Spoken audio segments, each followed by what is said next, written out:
Today, I want to talk about the necessity for creating a demand for your work when you want to attain a certain level of success. This is a topic that I think is extremely important and that I've avoided to this point because it's just so enormous. There are so many factors around creating a demand for your work, and I don't have all the answers. So I just want to start a conversation around this. And alongside that, alongside creating a demand for the work, is being realistic about expectations and recognizing your position in the art market, whether that market is local, regional, national, or even international. This combination of ambition and practicality is key to navigating the complex art world that we have today. So I want to talk about all this, and then I want to give you 5 tips for assessing and creating demand for your work. Last week, I had a conversation with William Deresiewicz. He's the author of The Death of the Artist. And if you have not listened to that episode, do yourself a favor and listen to it. It is about the challenges of today's crowded marketplace and the effects of technology and the internet on artists' careers. It's become a really popular interview just in the last week, and it offers valuable insights. So I hope you'll take a listen to that.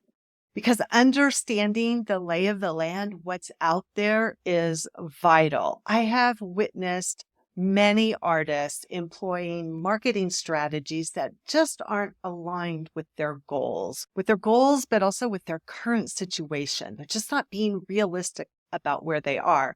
For example, I'm thinking of artists who kind of do half-hearted attempts at collection releases, trying to drum up interest and scarcity in their work.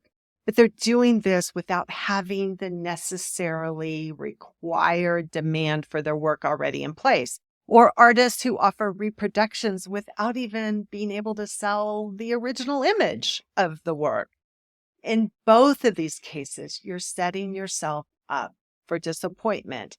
And that just leaves you feeling discouraged, like giving up, like nothing's working. It's critical that you align your strategies with the reality of your market and avoid these pitfalls. So in case the word demand isn't self-explanatory, let's clarify. Demand isn't merely the number of followers that you have on social media or the number of people that are on your email list. Demand is about the desire to purchase your art and to live with it and to promote it and to share it with others. From a commercial perspective, demand means that people want to buy your art. And then there's other people that want to show it in their venues. On the broader art world side, and I'm using art world in capital letters, capital A, capital W, the art world that is written about in books and publications. In that art world, demand indicates that your work is part of a larger conversation about art. Curators and galleries are discussing the work. They're putting your work in context with other artists and with art history, sharing it with other professionals. Artists who are in high demand in this art world, the capitalized art world, the capitalized A, capital W art world, often have impressive credentials like graduate degrees from prestigious art schools. And those credentials come with a baked-in network. Those artists get out of Yale Graduate School or Columbia or RISD, and they already have a network that's willing to support them, who's willing to show their work. They are frequently written about in publications. This blew my mind when I read about it 20 some odd years ago. These artists have galleries who have waiting lists for their art. They have people who have said, I want the next thing this artist makes. And those galleries are very particular about who they're going to let buy the art because they don't want to sell the art to some speculator that's going to turn around and flip it at auction next year, because that just can wreck an artist's value.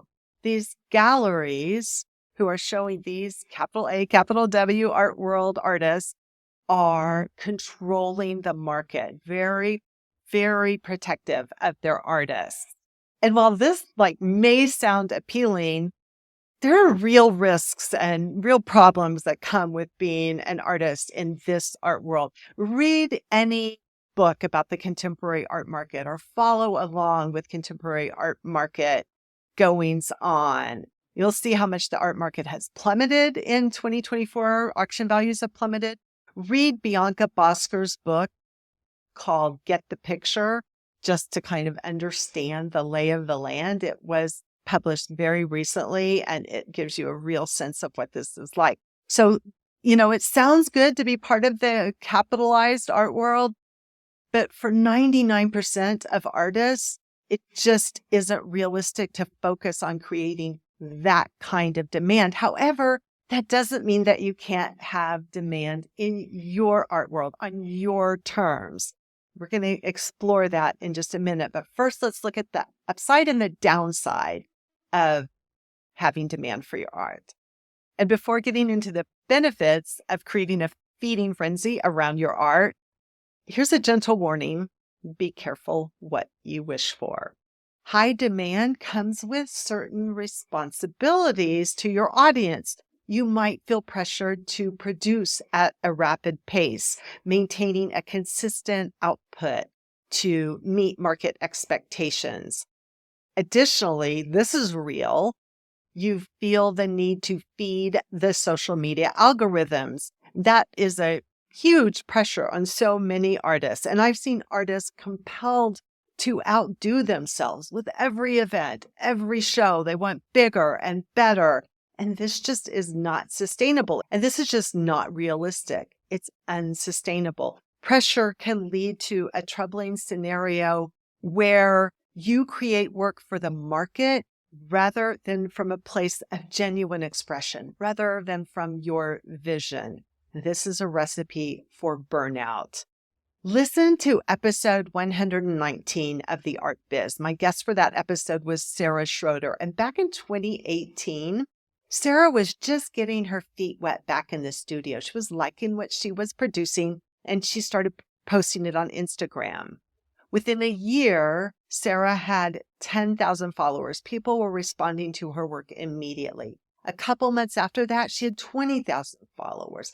Today, she has over 94,000 followers. It was a quick success. It was a little unexpected. And there were some things that she wishes she had done differently while she was in the throes of that success. So if you want to know the downside of demand, check out episode 119 with Sarah Schroeder. On the flip side, there's a lot of pluses that come with having your work in demand. The first is that you have a loyal following that's eagerly anticipating your next piece. They can't wait to see it. They want to get to it before somebody else does. It creates this almost club-like feeling among your followers. It has to be said, more demand equals increased sales. Artists in high demand can also better estimate their income. They know how much they can produce. They're used to selling. They know how much they can sell. So they know more of what they're going to make. You want an example of that? Look at episode 162 with Kelly Pelfrey. There is an audio and a video version of that on YouTube. Kelly gives an example of an artist who has created demand and who can estimate her monthly income, which, as you know, could be a huge plus when you know how much you're going to make every month. Additionally, artists who are in high demand can raise their prices more. Now, I don't remember much about my economics class, but this much sticks. I remember that the law of supply and demand dictates that the lower amount of inventory and supply that you have, the higher the price you can ask for something.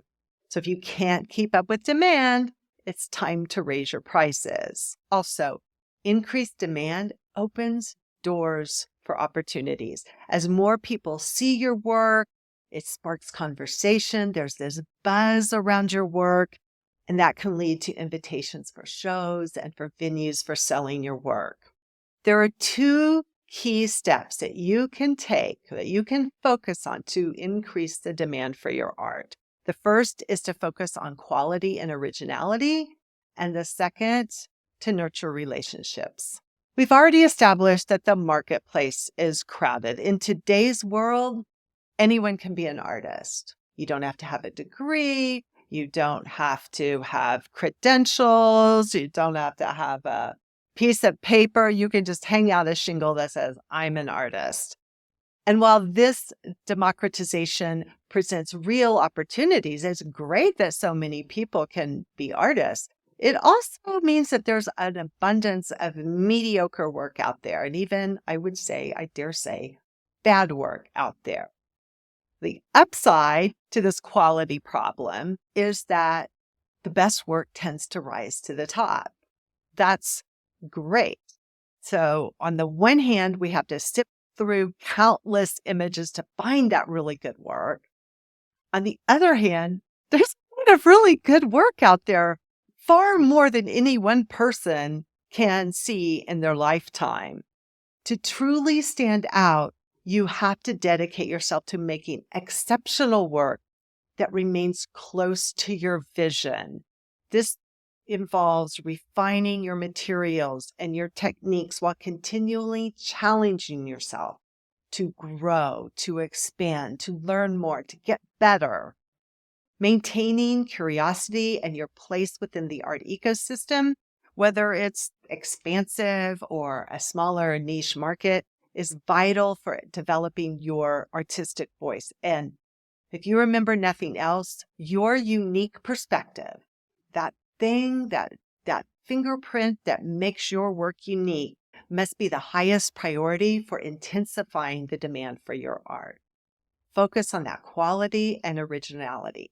The second key is nurturing relationship, and that all resides in your list. If you've been listening to me at all for the past 20 some odd years, you know I'm going to say that the power is in your list. It's also important to remember that I define your list as much more than your email list. It's much more than your email list, than your followers on social media. It also includes everyone you know, everyone you run into, everyone who's bought your art, people that you want to know about your art. Your list is much bigger and has more power in it than you've probably given it credit for. In this day and age, meeting more people and building strong relationships is crucial. You don't have to be an extrovert. You simply need to be human and recognize that we thrive and we find fulfillment in meaningful relationships. There are so many ways to connect these days. We can sometimes think it's overwhelming. Do I send an email? Do I send a postcard? Do I call someone up? Do I text someone? Do I send a DM? The answer is yes. Yes, yes, yes. You do all of those things. You have to meet people where they are. Nurturing relationships isn't about checking off a box and calling it done. It's about doing the harder work of connecting authentically and over time. You want to know what I mean? Check out episode 187 with Skip Hill, where I walk him through a process for staying in touch with his list, his top people. It's called How to Guarantee People Remember You.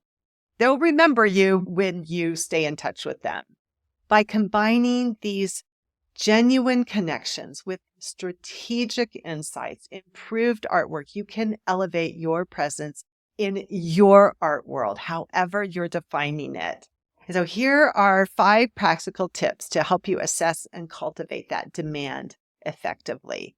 First, conduct informal market research. You want to know the lay of the land. I said that at the beginning. You want to know who the artists are who are showing around you in similar venues. Maybe they have similar work as you do. They're at a similar place in their careers. Understand who they are, where you fit, and what opportunities might exist for you based on that knowledge. Number 2 is to seek feedback. You want trusted feedback from other artists in your community, your artist community, whatever that looks like for you, or your coaching group. We have some of that going on in the Art Biz Success community. Honest assessments from peers, from mentors who can talk to you about your work, give you an honest critique of your work, and a critique of your approach to your business. And then number 3 is to decide how you're going to use that feedback. What part of it sounds true to you? What part of it can you use now? What part of it can you use later? And you need a table for now. Decide how you're going to use it. Number 4 is an observation that I've made outside of the capitalized art world. And that is that a consistent look and style seem to be more important for generating buzz than they do in the capitalized art world. So a consistent look and style, something that makes your work original, that fingerprint that your work has. And number 5 is to commit to consistent messaging and engagement, prioritizing those relationships with your audience because it gives meaning to your work. It gives you meaning to your life, and it keeps you top of mind when you are not being annoying, but when you are there consistently showing up day after day and saying, I'm a committed artist. I am going places. People will take notice. You will be the top person on their minds when they need you. All of this, of course, takes time. You must remain committed to a studio practice that is elevating your art. I have a resource for you. I have a short webinar. It's called How to Ask for More Money for Your Art. It's only $20.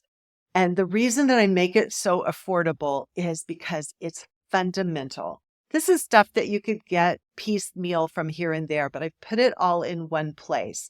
And I created it because I noticed so many artists who were sabotaging their work. They were saying through their actions that I don't value my work, so why should you? Why should it be worth any more than this low price that I'm asking for it? So How to Ask for More Money has some strategies and tactics in it for you to take really easy things. People have taken this short webinar and said, oh, I can't believe I was doing this. So check it out. It's at artbizsuccess.com/more money. I really believe in the material in it. If it's something that you need to increase the perceived value of your art, artbizsuccess.com/more money. That's it for this episode. I'll put some notes in the description below of things that I've talked about and mentioned so that you can find those, especially the episodes and resources that I've mentioned. I'll put those in the description below. And hey, if you'd ever rather listen than watch, check out the Art Biz wherever you find your podcasts. Thanks so much for watching, and I'll see you on the next show.